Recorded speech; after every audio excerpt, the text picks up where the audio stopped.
মাত্র একটি ফুৎকার। সিংগায় ফুৎকার দেওয়ার ধারণাটি, আমরা জানি কিয়ামতের দিন 2 বার ফুৎকার দেওয়া হবে।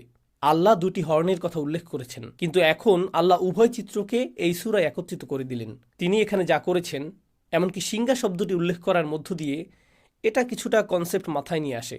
মানুষের স্মৃতিতে যদি প্রাচীন আরবের অমুসলিম কারোর সাথে কথা বলতেন কোরআন নাজিলের সময়কালে, কোরআনের শ্রোতাদের অধিকাংশই মুসলিম ছিল না।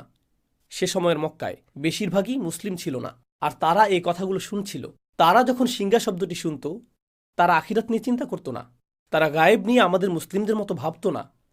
তাদের ভাবনাটা ছিল, তারা যখন যুদ্ধ করতে যেত, একজন বিউগল বা সিংগা মুখে তুলে ফুৎকার দিত, সাথে সাথে ঘুমন্ত সৈন্যরা জেগে উঠত আর যুদ্ধের জন্য লাইন ধরে প্রস্তুত হয়ে যেত, কারণ যুদ্ধ শুরু হতে যাচ্ছে। সতর্ক সংকেত প্রদানের সময় এটা। বর্তমানেও মিলিটারি ব্যারাকে, মিলিটারি ক্যাম্পে ইত্যাদিতে অ্যালার্ম সিস্টেম, সাইরেন বা হর্ন বেজে